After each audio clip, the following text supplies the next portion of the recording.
Gente, bem-vindos a mais um vídeo.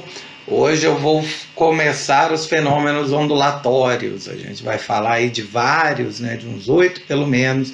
Vamos começar com um fenômeno mais clássico, a reflexão de uma onda. A definição técnica é essa daí, que uma onda sofre reflexão quando ela volta para o meio original depois de bater num obstáculo ou numa superfície que separe os dois meios. O que isso quer dizer, Vamos pegar um exemplo. Esse é um exemplo tradicional. Você tem a superfície de reflexão ali em preto e as frentes de onda em azul. As frentes de onda é como se fosse o topo das cristas. A gente estaria olhando essa onda de cima, por exemplo. Uma onda do mar, por exemplo, batendo num rochedo. E aí ela bate e reflete. E a linha vermelha indica o caminho que a onda segue antes de incidir e depois de refletir na superfície. Esse é o clássico exemplo de uma reflexão. A luz, por exemplo, batendo no espelho é dessa forma. Aqui a gente tem um exemplo da luz refletindo em dois espelhos, Dá para ver que o laser é emitido, bate um espelho, reflete, reflete, reflete, reflete até sair.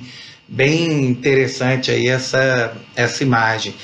Esse é um exemplo típico onde a gente não consegue ver exatamente as ondas, gente?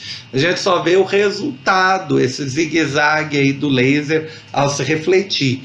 A gente, inclusive, vai ver melhor a reflexão da luz em ótica, no quarto bimestre. Eu vou citar, portanto, outros exemplos, como, por exemplo, a reflexão do som nessa aulinha de hoje. Aí mostra o que acontece quando uma gota de água, por exemplo, cai no meio aí de uma piscina, produz uma onda e a onda bate nas laterais da piscina e reflete. Depois as ondas começam a se superpor. Esse é um fenômeno que a gente vai ver chamado interferência.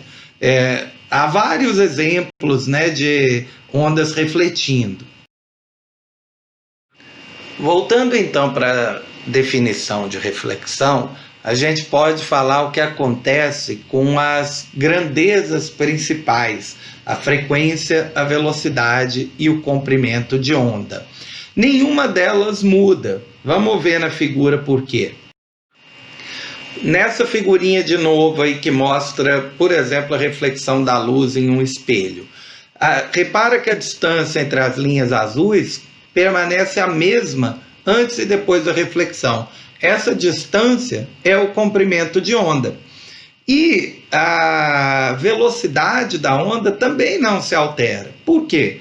Porque, por exemplo, o raio de luz está no ar, bate no espelho e depois volta para o ar. O meio não mudou, o meio de propagação. Era o ar antes e depois da reflexão. Então, não tem mudança de velocidade.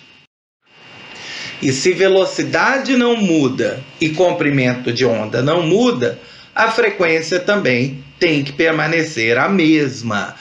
Isso é importante, aliás, gente. A frequência em geral é muito difícil que ela se altere.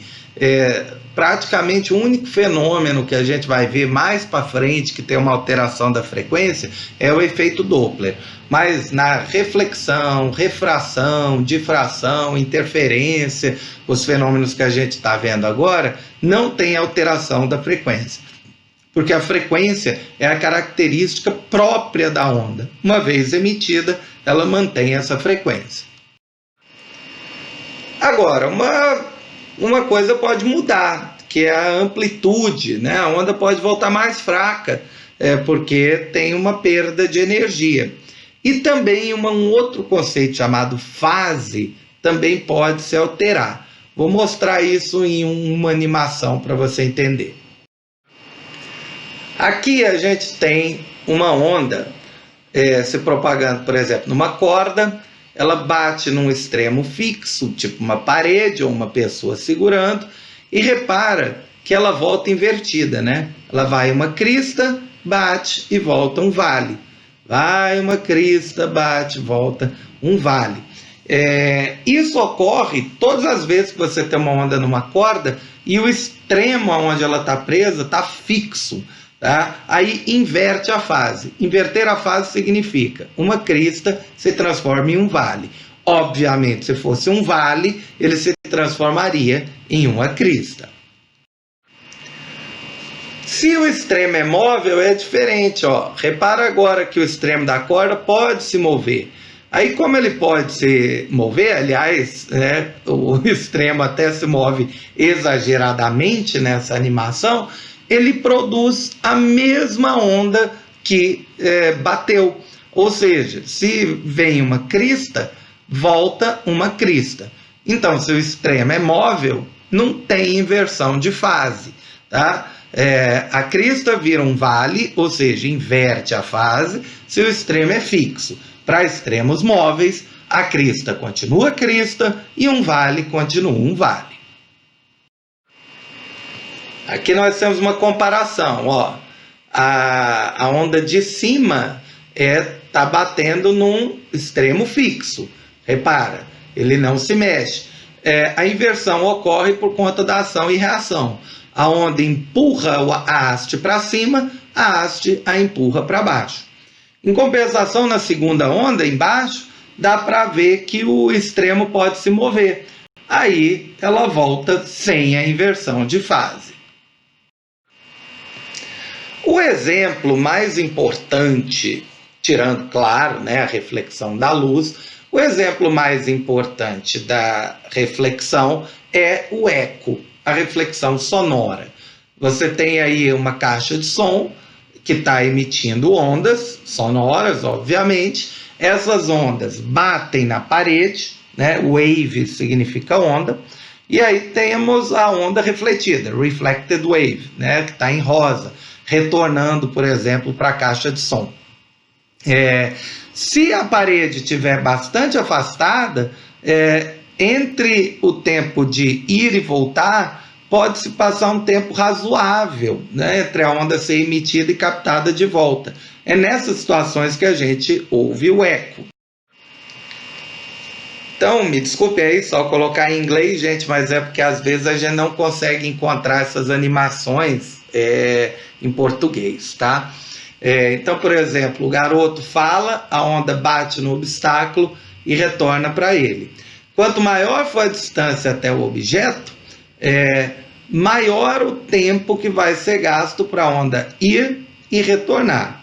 Aliás, é importante frisar, né, gente, que, por exemplo, se a distância do garoto até o objeto for 200 metros, a distância total que o som percorre é 400 metros. Acho que é mais ou menos óbvio, mas só para explicar, são 200 metros para ir e 200 metros para voltar, depois de bater na parede.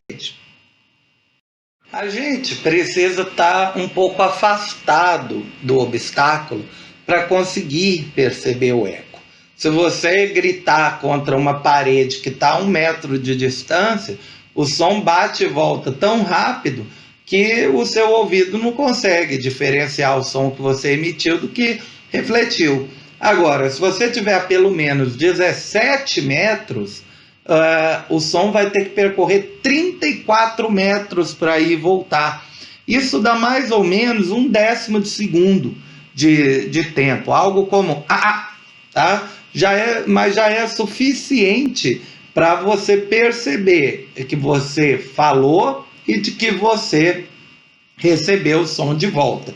Eu consigo perceber aqui em casa quando eu dou alguns espirros, né, na janela, e às vezes o espirro trafega até o prédio vizinho, o som, obviamente, né, gente, as partículas não vão junto, né, mas o som trafega até lá e volta, aí eu consigo perceber o eco.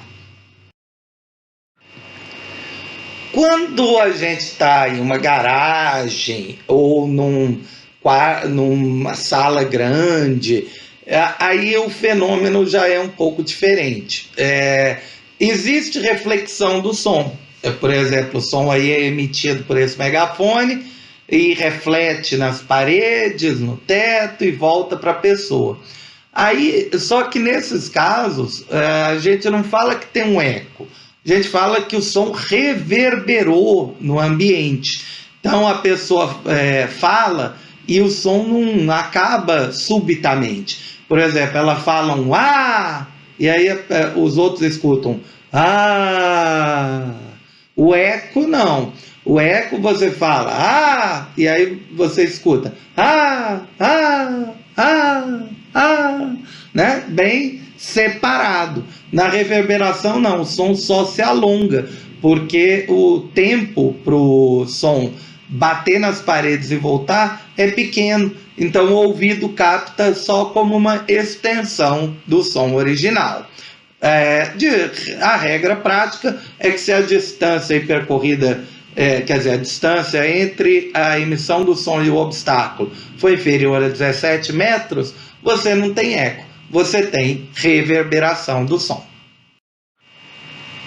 Uma aplicação disso é um sonar.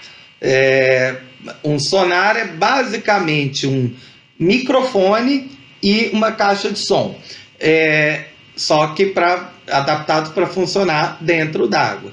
O navio emite uma onda que reflete um obstáculo, por exemplo, o peixinho, né? E depois o fundo do rio, do lago aí.